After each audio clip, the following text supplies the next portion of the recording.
Inter pass అయిన students కి practical learning and industrial exposure తో 100% ప్లేస్మెంట్ ఇస్తుంది ఐ క్రియేట్ డిగ్రీ కాలేజ్.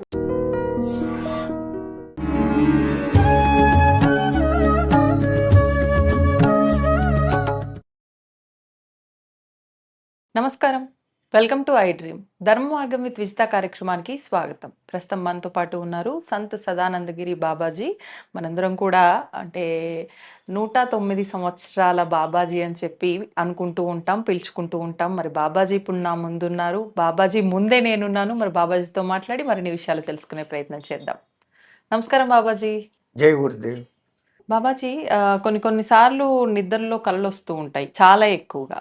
కొన్నిసార్లు పిచ్చి కళలు, పీడ కళలు, కొన్నిసార్లు స్వామివారే కల్లోకి వచ్చినట్లుగా, ముఖ్యంగా శివుడు కళలోకి వచ్చినట్టుగా అనిపిస్తూ ఉంటుంది. అంటే కొంతమంది ఆ వచ్చిన టైంని బట్టి, వచ్చిన విధానం, కళలో ఏమొచ్చిందో దాన్ని బట్టి నెక్స్ట్ మనకి ఎలా ఉండబోతుంది అనేది కూడా డిసైడ్ చేసుకుంటారు. అసలు నిజంగా స్వామి కళలో వస్తే ఏం జరుగుతుంది? మన సనాతన ధర్మంలో మన పూర్వీకులు ఎంత గొప్పవాళ్ళు అంటే కళల శాస్త్రం అనేది ఒకటి రాశారు. ఏ కళలు ఏ సమయంలో వస్తే వాటి ఫలితాలు ఏమి, ఎన్నాళ్లలో వాటి ఫలితాలు కలుగుతాయి, ఇక్కడ కలగనిన టయానికి ఈ మధ్య గ్యాప్కు టైంకు కళలకు పాములు కనపడతాయి ఏంటి, కుక్కలు కనపడతాయి ఏంటి, జంతువులు కనపడతాయి ఏంటి, పగవాళ్ళు కనపడతాయి ఏంటి, మంచి ప్రేమికులు కనపడతాయి ఏంటి, అంటే ఇష్టపడే వాళ్ళు కనపడతాయి ఏంటి, వాటి ఫలితాలు ఏంటి అనేసి కళల శాస్త్రం ఒకటి చెప్పింది. సిగ్మండ్ ఫ్రాయిడ్ అనేవాడు కూడా ఆ కళల గురించి పెద్దగా ప్రయోగాలు చేశాడు. ఫ్రాయిడ్ కళలు 90% ఎందుకు వస్తాయి అంటే ఈ మనస్సు ఆడిచ్చే ఆటలన్నీ మైండ్లో రికార్డ్ అయిపోతూ ఉంటాయి. పగలు మీరు బస్సులో పోతూ ఉంటారు, మీ ముందు సీట్లో ఎవరో ఇద్దరు ఏదో ఒక విషయం మాట్లాడుకుంటూ ఉంటారు, మీకు ఆ విషయంకు సంబంధం లేదు, కానీ ఈ చెవులు వినేసాయి, వినంగానే లోపల పోయి రికార్డ్ అయిపోయినాయి. మీకు తెలియకుండానే రాత్రి ఆ రికార్డు మళ్ళీ ఆన్ అయిపోతుంది. మీకు తెలియని ప్రదేశానికి మీరు అక్కడికి, ఇప్పుడు వాళ్ళు చెప్పారు ఆ ప్రదేశానికి మీరు వెళ్ళిపోతారు కళలో. అదే సూక్ష్మ శరీర యానం అంటే ఇంకోటి. కళల్లో ఈ నిద్రాస్థితిలో మానవుడు సూక్ష్మ శరీర ప్రయాణం చేసేస్తున్నాడు తనకు తెలియకుండా. సాధనతో దాన్ని పెంచుకునేది వేరే విధానం. ఇప్పుడు సబ్జెక్ట్ కళలది కాబట్టి సూక్ష్మ శరీర యానం గురించి మనం అక్కర్లేదు. కళలు అంటే 90% ఈ సూక్ష్మ శరీరం చేసే ప్రయాణాలు. వీటిలో మంచి చెడు మన ఆలోచనలు ఏమున్నాయో వాటికి తగినట్లే రిఫ్లెక్టేషన్గా 90% వస్తాయి. ఒక మానవుడు 6 గంటలు నిద్రపోతున్నాడు అంటే ఇంచుమించు 5 గంటల సేపు వాడిది కలల నిద్ర. 5 గంటలు సౌండ్ స్లీప్ అనేది సుషుప్తి అవస్థ అంటారు మనోళ్ళు. ఎంత ఆలోచించి జాగృత అవస్థ, నిద్రావస్థ, సుషుప్తి అవస్థ, తురీయం అని 4గా మార్చారు. తురీయం అంటే వీటన్నిటికీ సాక్షిభూతంగా ఉండే ఆత్మస్వరూపం. ఆ సుషుప్తిలో తాను ఆత్మస్వరూపుడిగా మిగిలిపోతాడు. అక్కడ మనస్సు లేదు, ఇంద్రియాలు లేవు. ఇంద్రియాలు ఎలాగూ లేవు నిద్రపోయినప్పుడే. ఏదీ లేని స్థితిలో తానుగా ఉండిపోయి రమించే స్థితిని సుషుప్తి అంటాం. కానీ ఆ సుషుప్తిలో పొందిన ఆనందాన్ని మానవుడు బయటికి పొద్దున లేసి I had a very sound sleep, నేను చాలా బాగా నిద్రపోయాను అంటాడు. ఈడేమో పడుకొని ఉంటాడు, ఈయన్ని దాటుకొని ఇంకోటి పోతే కూడా తెలియదే. అటువంటిది ఈయనకి మళ్ళా ఈ అనుభూతి ఎట్లా కలిగింది? ఈ అనుభూతి చెందుతున్నవాడు ఎవడు? లోపల ఉన్నటువంటి ఆ తురీయ బ్రహ్మ ఆత్మ. తాను ఎప్పుడు ఆ నిజస్థితిలో ఉండాలంటుంది. కానీ ఎప్పుడైతే మనిషి నిద్రలో నుంచి మెలకువకొస్తాడో మనసు మేలుకుంటుంది. ఇంకా ఆ మనసు చూసిన కళ్ళు, వింటున్న చెవులు, చూస్తున్న వాసనలు, చూస్తున్న రుచులు, స్పర్శలు, వీటి ప్రపంచంలో పడిపోయి మునిగిపోయి వీడిని పాడు చేస్తాం. వీటన్నిటి రికార్డింగులు 90% వస్తుంటాయి. ఇట్లా కాకుండా సూచనాత్మకమైన కళలు వస్తూ ఉంటాయి. బ్రహ్మముహూర్త సమయంలో వచ్చే కళ తొందరగా ఫలించే ఫలితాలు ఇస్తుంది. అంటే అది పాజిటివ్ వచ్చినా నెగిటివ్ వచ్చినా జరుగుతుంది ఫలితాలు అలాగనే ఉంటాయి. అంటే ఇంకా కళల శాస్త్రం లోపలికి డీప్గా వెళ్ళి ఏ కళ యొక్క ఫలితం ఏది అని చెప్పుకుంటే గంటలు అవుతుంది. ఇది మనకు సంబంధం లేదు. మీరు అన్నట్టుగా నెగిటివ్ కళలు, పాజిటివ్ కళలు ఆ! ఏవైనా కానీ తొందరగా ఫలితాలను ఇస్తుంది. హుహు. అందుకే మన పూర్వీకులు ఏం చెప్తారు, చెడ్డ కళ వచ్చిందంటే లేచి కాళ్ళు కడుక్కొని మళ్ళీ పడుకో అంటారు. అవును. మంచి కళ వస్తే తలరా స్నానం చేసి ఇంకా నిద్రపోవద్దు అంటారు. హ్మ్. అంటే ఆ కళ తొందరగా ఫలించాలి. మంచి కళ వస్తే హ్మ్. 3:30, పడుకోవద్దు. 4 గంటల టైంలో వచ్చింది, మెలకు వచ్చింది, చూశారు. కళ మంచిది అని మీకు అనిపిస్తే వెళ్ళి స్నానం చేసి ఇంకా మళ్ళీ పడుకోకూడదు. ఆ! అదే చెడ్డ కళ అనిపించింది మీకు, వెంటనే వెళ్ళిపోయి కాళ్ళు కడుక్కునేసి హ్మ్. మళ్ళీ వచ్చి పడుకోవడం. అందుకే మన వాళ్ళు చెడ్డ కళలు రాకుండా ఉండేదానికి ఒక మంత్రం కూడా పెట్టారు. ఏంటి బాబాజీ? రామం స్కందం హనుమంతం వైనతేయం వృకోదరం శయనకాలే పటే నిత్యం దుస్వప్నం తస్య నశ్యతి. వీళ్ళ పేర్లు హ్మ్. రామం, స్కందం అంటే సుబ్రహ్మణ్యుడు, రామ్ అంటే రాముడు, సుబ్రహ్మణ్యుడు, హ్మ్. రామం, స్కందం, హనుమంతం హనుమంతుడు, ఆ! వైనతేయం గరుత్మంతుడు, వృకోదరం భీముడు. హ్మ్. వీళ్ళ పేర్లు తలుచుకున్న మంత్రం చేత దుస్వప్నం తస్య నశ్యతి ఆహాహా! అనేసి రాత్రి అది అనుకొని ఇట్లా అని ఇట్లా పూసుకోమంటారు. అరికాలుకి. మన అరికాలకు హ్మ్. మనమే పూసుకోవడం అని అంటారు. హుహు. అరికాలకు ధూళి ఉంటుంది. అవును. ఎంత కాళ్ళు కడుక్కొని పడుకున్నా కానీ ఉంటుంది. ఈ ఒళ్ళు మట్టి ఉంటుంది. ఈ అరికాళ్ళు ఎప్పుడు భూమిని అటాచ్ అయ్యి ఉంటాయి. హ్మ్. 90% నిద్రపోయినప్పుడు తప్ప మానవుడు కాళ్ళు కిందనే పెట్టుంటాడు, నడుస్తాడు, తిరుగుతాడు, పరిగెత్తాడు, ఏమైనా చేస్తాడు. అవును. ఆ భూమి అటాచ్మెంట్ ఉంటుంది. హ్మ్. ఆ భూమాత యొక్క శుభం నీకు కలగాలని ఆ కాళ్ళను తీసుకొని ఇట్లా అనుకొని పడుకోరా బాబు అంటారు. హ్మ్. సైకలాజికల్గా చూస్తే కూడా నేను ఇట్లా పెట్టుకున్నాను, నాకు ఈ పొద్దు రాత్రి కలలు రావు అనే వీడు ఆటో సజెషన్ ఇచ్చుకున్నట్లు. హుహు. ఆ ఆటో సజెషన్ ప్రకారమే జరిగిపోతుంది. జరుగుతుంది. సో వాళ్ళు ఎంతెంత ఆలోచిస్తారమ్మా మన పూర్వీకులు ప్రతి హ్మ్. చిన్న విషయంలో కూడా. అవును. మనం వాటిని పట్టుకోలేకపోతున్నాం. హ్మ్. పిచ్చితనం ఇట్లా అని ఇట్లా పెట్టుకుంటే నిద్ర బాగుపడతదా అని ఆ! అంటారు. ఓకే. ఓకే. నీలో కాన్ఫిడెన్స్ పెరిగిపోయింది. ఇట్లా హ్మ్. పెట్టుకుంటే నాకేమో అయిపోయింది అన్న అయిపోయింది. ఒక కాన్ఫిడెన్స్ వచ్చేసింది. ఆ కాన్ఫిడెన్సే మిమ్మల్ని ముందుకు తీసుకెళ్తుంది. సౌండ్ స్లీప్ వచ్చేస్తుంది. అన్నీ వచ్చేస్తాయి. హ్మ్. హ్మ్. అదట్లా. మరిప్పుడు మీరన్నట్టు శివుడే కలలో వస్తే మనకేదైనా ఇండికేషన్ ఇస్తున్నాడు అనుకోవాలా? లేకపోతే మనం ఎలా మనకాయన దర్శన భాగ్యం కలిగిందనుకోవాలా? అదృష్టం కదా! పరమాత్ముడు కళ్ళకు కనపడము అది విష్ణువు, నారాయణుడో, హరియో ఎవరో ఒకళ్ళు. హ్మ్. ఆ దివ్యమంగళ రూపము ఆ రూపంగా అన్నా కళల్లో అయినా కనపడగలగడం ఎంతో పుణ్యవంతమైన విషయం. హ్మ్. అనవసరంగా భయపడిపోయి మీరు శివుడు శ్మశానవాసి ఆ! వాడు కనపడినాడంటే ఈడు తొందరగా వెళ్ళిపోతాడు ఇంకా అనుకోని పిలిచేదానికి వచ్చాడు. ఆ! ఇవన్నీ పిచ్చి భ్రమలు కలిగిస్తారు. అంతే. భ్రమ మాత్రమే. వాస్తవం కాదు. ఎక్కడికెక్కడికి నువ్వు ఏమేమి చేసినా ఆఖరికి రావాల్సిన చోటు ఇదిరా అని నీకు గుర్తు చేసేదానికి ఆయనకు శ్మశానవాసి అనే పేరే గాని, ఆయన అంత ఏం లేనివాడు కాదు. సర్వైశ్వర్య సంపన్నుడు, సకల ఐశ్వర్య ప్రదాత. హ్మ్. మరి ఆ దివ్యమంగళ రూపము మెడలో పాముతో, త్రిశూలముతో, 3 కండ్లతో, పైన శిఖలో గంగతో ఆ మహానుభావుడి దర్శనం అయితే ఇంకా దానికి మించిన భాగ్యం ఏంటి? అవును. నమస్కారం అండి. శుభమస్తు తల్లి దివ్య స్వరూపులందరికీ. భగవంతుడి విషయానికొస్తే అమ్మ మనం ఏది మాట్లాడినా భగవంతుడు, దైవం, దైవం, దైవం అని మాట్లాడుతూ ఉంటాము. అన్నిటిని నడిపించేదే దైవం, శక్తి. శక్తి. అయితే నిజంగా ఆ భగవంతుణ్ణి చూడటం, ఆయన దర్శన భాగ్యం మనకు కలగటం అనేది సాధ్యమేనా అంటే అది ఒక మూర్ఖమైన ప్రశ్నగా తీసుకోవచ్చా? నిజంగా సాధ్యపడుతుందంటారా? బాగుందమ్మా. ఎంతోమంది హృదయాల్లో ఉండే స్పందన నీ రూపంలో, మాటల రూపంలో వచ్చింది అని నేను భావిస్తున్నాను. ఇది సాధ్యమే. హ్మ్. ఒక మనిషిని చూడడం సాధ్యమా? సాధ్యమే. సాధ్యపడుతుంది కదా. కనబడుతుంది కాబట్టి. అవును. కొంతమంది కనపడకుండా కొద్ది రోజులు మనతో ఉంటూ కూడా వేరే ఊళ్ళలోకి వెళ్ళిన వాళ్ళు ఉంటారు. హ్మ్. హ్మ్. విదేశయానంలో కూడా చేస్తూ ఉంటారు. వాళ్ళు కూడా మనం వీడియోలో హ్మ్. చూస్తూ ఉంటాం. ఏదో నంబరో ఏదో ఉంటుంది కదా, అవును. అది కూడా సాధ్యమే. హ్మ్. మరి ఇన్ని సాధ్యమైనప్పుడు హ్మ్. మన్ని ఇంతగా సృష్టించి హ్మ్. ఈ రూపాన్ని ఇచ్చిన ఆ దివ్య శక్తి స్వరూపం కలిగిన భగవంతుడు అసలు ఉండేదే దివ్య శక్తి తేజో రూపంలో ఉంటాడు, అంటే ప్రకాశ రూపంలో ఉంటాడు.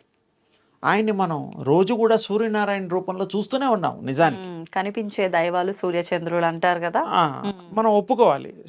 ఆ దేవుళ్ళు కూడా సూర్యుడిని ఉపాసన చేసిన వాళ్ళు గతంలో ఈ 9 అవతారాల్లో అన్ని ఎక్కువ అవతారాలు కూడా సూర్యోపాసన చేసి సూర్యుడికి ఆర్ఘ్యం ఇచ్చి పొద్దున పూట కృష్ణుడు, రాముడు ఇత్యాది దేవతలు అందరూ కూడాను ఇచ్చారు. అంటే ఏమిటి, ఆ భగవంతుడికి కూడా ఆ స్టేజ్లో కూడా శక్తి అవసరము. ఒక కారణం చేత అవతారాలు వచ్చాయి.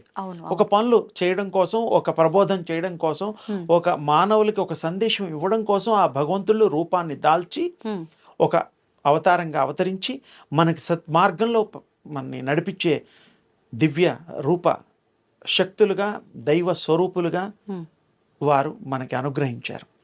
అసలు భగవంతుడు తేజోరూపుడు, తేజస్సు, ప్రకాశము. ఇంతకంటే ఫీల్ అవ్వచ్చు, మనకి ఇలా తగిలినట్టుగా కూడా ఫీల్ అవ్వచ్చు, అలా మనం ముట్టుకోవచ్చు. ఆ స్పర్శ కూడా ఉంటుంది, దివ్య శక్తి స్పర్శ కూడా మీకు తగులుతుంది. ఎటువంటి సందర్భాల్లో? మీరు ఉపాసన చేసిన తర్వాత ఎలాగైతే మామూలుగా గాలి ఉంటుంది, అవును, వీస్తూ ఉంటే చల్లగా ఉంటుంది, ఎండాకాలం వేడిగా ఉంటుంది, అది ఫీల్ అవుతున్నారు. ఆ ఫీలింగ్ ఎలాగైతే అవుతారో దివ్య శక్తిని పొందిన వాళ్ళు కూడా ఆ విధంగా ఫీల్ అవుతారు. ఓకే, అందులో సందేహం లేదు. కొంతమంది భగవంతుడు వాళ్ళకి కనిపిస్తున్నాడని చెప్పి కల్లో నాకు ఏదో చేయమని చెప్పాడని చెప్పి చెప్తుంటారు కదా. అంటే కల్లో ఏదో చేయమని భగవంతుడు చెప్పడం అవన్నీ మనం చాలాసార్లు విన్నాం. ఆత్మ భగవంతుణ్ణి దర్శించేటువంటి స్థాయిలో ఉందంటే అది మంచి జీవము, మంచి మనిషి, మంచి అవతారం కలిగినటువంటి ఈ యొక్క మానవ దేహము. ఓసారి మంచి చెప్పిన దేవుడు ఇంకోసారి చెడు చెప్తాడా? చెప్పడు, ఎప్పుడు మంచిగా చెప్తాడు. అసలు ఆ దేవుడు దర్శనం అవుతుందంటేనే నువ్వు ఎంతో పుణ్యం చేసుకుంటే కానీ కాదు. అలాంటి వాళ్ళు ఆ ఒక్క సెకండే కాదు, ఎప్పుడు జీవితాంతం మంచిగా ఉండాలి, ఉన్నవాళ్ళే దేవుడి దర్శనం అయినట్టు లెక్క. ఓ రోజు అయింది, ఆ రోజు కల్లో వచ్చింది, ఈ రోజు రాలేదు, ఇప్పుడు ఏం చేయాలంటే అది కానట్టు. ఈయన భ్రమలో బతకడమే, ఊహ. నిజమైన దేవుడు ఒక్కసారి మనకి దర్శనం ఇస్తే మనం కంప్లీట్ లైఫ్ చేంజ్ అయిపోతుంది, డౌటే లేదు. ఒక్కసారి మనకు బలం వచ్చిన తర్వాత బలహీన అవ్వడానికి కొన్ని నెలలు పడుతుందా లేదా? బలం సంపాదించడానికి కూడా అంత టైం పడుతుంది. బలహీనం అవడానికైనా కొద్ది సమయం పడుతుందేమో కానీ బలంగా అవడానికి మాత్రం చాలా సమయం పడుతుంది. అది మనం గ్రహించాలి, తప్పకుండా తప్పదు అది. అలాగే భగవంతుడిని ఆరాధన చేసినప్పుడు, భగవంతుడి శక్తి సంపాదించేటప్పుడు తపస్సు కానీ, ధ్యానము కానీ ఎన్నో రకాల ఉన్నాయి సాధనలు. భగవంతుడు నిజంగా ఏదో ఒక రూపంలో మన పక్కనున్నా కూడా మనం కనిపెట్టలేము అంటుంటారు కదా. అయితే మీరు చెప్పినట్టుగా చూస్తే ఉపాసన చేస్తే భగవంతుడి దర్శన భాగ్యమే కలుగుతుంది అని అంటే కొంచెం అంటే నమ్మశక్యంగా లేదేమో అన్నట్టుగా అనిపించే వాళ్ళకి దానికి నేను మీకు ఉదాహరణలు చెప్తాను, ఏమి సందేహం లేదు. మీరు నేను ఇప్పుడు స్టూడియోలో కూర్చున్నాం, ఇంకెవరో కూడా ఉన్నారు పాపం, మనకు తెలియకుండా ఇక్కడ దేవుడి విషయాలు మాట్లాడుతున్నాం. అవును, గొప్ప విషయం ఏంటంటే దేవుడి పార్టీ అనేది ఆత్మల్లో ఉంటుంది. అవి మీకు నాకు కనపడకపోయినా మంచి మాటలు వినడానికి వస్తాయి ప్రపంచం అంతటా, ఈ స్టూడియోలోనే కాదు. ఎలా? రామనామం చేస్తూ ఉన్నప్పుడు హనుమంతుడు వెళ్ళి అక్కడ ఉంటాడు అనేటువంటిది ప్రజల్లో ఒక ఉంది నమ్మకం. మరి హనుమంతుడు వచ్చాడో లేదో వీళ్ళు చూసారో లేదో తెలియదు, కానీ అక్కడ హనుమంతుడు వస్తాడనే ఒక నమ్మకంతో మనం రామనామం చేస్తాం. అవును, సత్యమా? సత్యం. ఇప్పుడు కూడా మనం దేవుడి విషయాలు మాట్లాడుతున్నాం కాబట్టి ఇక్కడ దివ్యాత్మలు మననిద్దరిని అనుగ్రహించవచ్చు. ఎందుకంటే దేవుడి విషయాలు 10 మందికి చెప్తున్నాం, ఇది ఒక గొప్ప విషయం. దేవుడిని ఎలా చూడాలో చెప్తున్నాం, దేవుడిని ఎలా పొందాలో చెప్తున్నాం, దేవుడు ఎలా అనుగ్రహిస్తాడో కూడా మాట్లాడుతున్నాం. కాబట్టి అది వాళ్ళకి ఇంట్రెస్ట్, ఎందుకంటే వాళ్ళు దేవుడికి దగ్గరగా ఉండే ఆత్మలు అవి. ఆ రూపాలు తేజో రూపాలు ఉన్నాయి మనకి. ఒక మాటలో చెప్పాలంటే 6 రూపంలో కూడా ఉండొచ్చు. అంటే మీకు చూడగలిగితే ఆ దివ్య శక్తులను చూడొచ్చు. ఇది ప్రతి ఇంట్లో ఉంటారు, ఈ ప్రపంచంలో ఉంటారు. మన కళ్ళకి కనపడని దివ్య స్వరూపాలు ఉంటాయి. అందుకనే మనం జాగ్రత్తగా ప్రవర్తించాలి. నన్ను ఎవరు చూడడం లేదు అని పిచ్చి పనులు చేయకూడదు. మనుషులు అవి గమనిస్తాయి, దేవుడు గమనిస్తాడు. సత్యం చెప్పేటప్పుడు మన ఒక్కడికే తెలుసు సత్యం అని ఎదుటివాడికి అబద్ధం చెప్తాం. కానీ దేవుడి దగ్గర అబద్ధం దాస్తామా? దాయలేం. ఆయన అన్నీ వింటాడు. అలాగే ఆయనతో పాటు ఇలాంటి భగవత్ యొక్క శక్తి కలిగినవి కూడా ఆ రూపాలు ఎన్నో ఉంటాయి. అందుకనే మనం వాళ్ళన్నిటి ప్రేమని, వాళ్ళన్నిటి అనుగ్రహాన్ని పొందాలి అంటే ఎప్పుడు సత్యాన్ని పలకాలి. మనకి చెడు జరిగినా కూడా తాత్కాలికంగా జరుగుతుంది, బాధలు తాత్కాలికం. ఒక్కసారి మనం భగవంతుడు శక్తి సంపాదించాక అన్నీ మర్చిపోతాం. మనం మంచే చేస్తాం, శక్తినే ఇస్తాం, శక్తినే పొందుతాం, శక్తిమయం అవుతాం. చాలా తేలిక. ఇప్పుడు మీరు చెప్పినట్లుగా చూస్తే ఏం చేసినా కూడా మనం ఏ పని చేస్తున్నా దానిలో ఏకాగ్రత ఉండాలి ఖచ్చితంగా. ఉండాలి. అయితే చాలా మందిలో ఆ ఏకాగ్రత అనేదే లోపిస్తుంది అంటారు. ఇప్పుడు మీరు చెప్పినట్టుగా శక్తి సంపాదించాలి అన్నా, భగవంతుడిని చూడాలి, భగవంతుడిని చూడాల్సిన మార్గంలో వెళ్ళాలి, తెలుసుకోవాలన్న మార్గంలో వెళ్ళాలన్నా కూడా ఖచ్చితంగా మనం చేస్తున్న పనిపైన ఏకాగ్రత ఖచ్చితంగా ఉండాలి. ఆ ఏకాగ్రత కుదరకపోవటమే ఇప్పుడు పెద్ద సమస్య. ఈ ఏకాగ్రత ఎలా కుదురుతుంది? కుదరడానికి చాలా చిన్న సింపుల్ టెక్నిక్స్ ఉన్నాయి. ఏంటండి అవి? సరే, సూర్యోపాసన గురించి చెప్పాను, అది చేస్తే ఏకాగ్రత కూడా వస్తుంది. అది కాకుండా మనకి జెనెటిక్గా కూడా ఉండేటువంటి దాన్ని మార్చొచ్చు. ఆ డయాగ్రాము, సిస్టము, ప్లాన్ అంతా మార్చేయచ్చు. ఎలా మార్చొచ్చు? డిఎన్ఏలో జెనెటిక్గా పరంపరగా సంచితంగా వచ్చేటువంటిది కంటిన్యూటీగా జీన్స్ అంటాం కదా. అవును, అవును. వాటన్నిటికీ మైండ్ ఉంటుంది. అది చాలా గ్రహించాలి. అందరూ అకల్టిజంలో చెప్తారు, ప్రతి కణానికి మైండ్ ఉంటుంది. కోటాను కోట్లు ఈ బాడీలో జీవ కణాలు ఉన్నాయి. అవన్నీ కూడాను ఒక లైన్లో, ఒక కంటిన్యూటీలో గనక మనం తీసుకురాగలిగితే, ఆ మైండ్స్లో ఇచ్చే మీరు ఈ థాట్ అన్ని జీవ కణాల్లో ఒకే థాట్గా అవుతుంది. అదే ఏకాగ్రత అవుతుంది. తర్వాత అవుతుంది, బిఫోర్ థాట్ కాదు. ఏకాగ్రతగా మనం అనుకుంటున్నది అప్పుడు వస్తుంది. అన్ని కణాలు ఏకమైపోయి అన్ని మైండ్స్ దాని ఉంటాయి కదా. ఏకం బహుశ్యామి, ఏకం అనేకం, తర్వాత సర్వం ఏకం, అవి అయిపోతాయి. ఎలా చేయొచ్చు అంటారు? అంటే కాన్సన్ట్రేషన్ చేస్తూ జపం చేసినా, దృష్టి పెట్టినా, ఒకే వస్తువుని 10 సార్లు స్మరించినా. దాన్ని ఇంకో మంచి మాట ఉంది, ఈ కలియుగంలో భగవంతుడు ఇచ్చినటువంటిది కలవు నామ సంకీర్తనం అని చెప్పారు. ఈ కలియుగంలో ఏదో నామాన్ని మీరు సంకీర్తనంగా చేస్తే, స్మరిస్తే, అది తప్పకుండా మీరు అది పొందుతారు. ఆ ఏకాగ్రత వస్తుంది. ఈ మొత్తం జెనెటిక్గా, జీన్స్గా, డిఎన్ఏలో ఉండేవన్నిటిని కూడా మీరు మార్చచ్చు. ఆ థాట్ వల్ల, ఆ థాట్ క్యారీ ఏవి చేస్తాయి? ఆ జీన్స్ చేస్తాయి. మొత్తం కంప్లీట్ ఎంటైర్ బాడీలో ఉండే జీన్స్ అన్నీ ఆ మైండ్ సెటప్ అయిపోయిన తర్వాత ఏకాగ్రత వచ్చేస్తుంది. 200% వస్తుంది. మీరు చేసి చూస్తే మీకు అర్థమైపోతుంది. అప్పుడు ఏకాగ్రత ఆటోమేటిక్గా కుదురుతుంది. ఏకాగ్రత కోసం కూడా మనం సాధన చేస్తాం. 40 రోజులు, 20 రోజులు, 30 రోజులు చేస్తాం కదా. అలవాటు అవ్వడం కోసం అని కదా అర్థం. Practice to make perfectness. అంతే. అలాగే బాడీలో ఉండే దాన్ని, సిస్టమ్ని మనం ఏకత్రాటిపై నడిపించేసేదే థాట్. ఆ థాట్ మీరు చేస్తే యు ఆర్ ఎవ్రీథింగ్. యు 100% మీకు ఆ దివ్య శక్తి వచ్చేస్తుంది. ఏకాగ్రత పొందడానికి కావలసిన శక్తి మొదలొస్తుంది, తర్వాత దివ్య శక్తి వస్తుంది. అవి కూడా లేయర్స్ ఉంటాయి, 1 by 1. ఇవన్నీ సాధ్యమే. ఇవన్నీ ప్రాక్టీస్ చేస్తే మీకు రానిదంటూ లేదు. మానవుడు మహనీయుడు అవుతాడు, మహనీయుడు దేవుడు అవుతాడు, దేవుడు ఆదిపరాశక్తి అవుతాడు. అంటే అంతటా వ్యాపింత చేసేటువంటి శక్తి. ఆది అంటే మొదలు, పర అంటే కంప్లీట్ వరల్డ్లో ఎక్కడ ఖాళీ లేకుండా ఉండగలిగే శక్తి, వ్యాప్తి చెందే శక్తి మయం అన్నమాట. చాలా తేలిగ్గా చెప్పాను మీకు. మీరు తేలిగ్గా చెప్పారు, కానీ ఇదంతా చేయడం అంటే కష్టంతో కూడుకున్నదే. అమ్మ, కూర్చోవడం కూడా కష్టమా? పడుకొని కూడా ఏకాగ్రత చేయొచ్చు. రేపు మా జనరేషన్ వాళ్ళు కూర్చోవడం, కింద కూర్చోవడం అంటేనే పెద్ద. ఒక పని చేయండి, కంఫర్టబుల్ సోఫాలో కూర్చోమనండి, లేకపోతే బెడ్ మీద పడుకోమనండి, తరగడా పెట్టుకోమనండి, హాయిగా పడుకొని. బాడీకి ఆసనాలు వేస్తే ఇబ్బంది, కానీ మనసుకి ఆసనాన్ని, మనసుకి సీట్ ఏమీ లేదు, థాట్ ఓన్లీ సీట్. భలే చెప్తారండి మీరు. పడుకుని కూడా చేయమంటారు, పడుకున్న తర్వాత మేము నిద్ర వస్తుందంటారా? శుభ్రంగా గురకలు పెడతాం. కానీ అంటే ఆ ఇంట్రెస్ట్ ఉన్నప్పుడు పడుకున్నప్పుడు కూడా చేయొచ్చు. అంటే బాడీ పెయిన్స్ ఉంటాయి కొంతమందికి, మోకాళ్ళ నొప్పులు ఉంటాయి, రకరకాల ఇబ్బందులు ఉన్నాయి. బాసం పెట్టి కూర్చోమంటే మోకాళ్ళు అవుతాయి, నిట్టు నీరావుగా కూర్చుంటే వీపులో. ఇవన్నీ ఎందుకు వచ్చింది గొడవ? మనసుకి ఆ శిక్షణ లేదు. మనసుకి ప్రశాంతత కావాలి, పీస్ ఆఫ్ మైండ్ కావాలి, టెన్షన్ ఉండకూడదు, ప్రెషర్ ఉండకూడదు. ప్రెషర్ లేనిది హాయిగా బెడ్ మీద పడుకోండి, శవాసనం వేసుకోండి. శవం కారు గ్యారంటీ.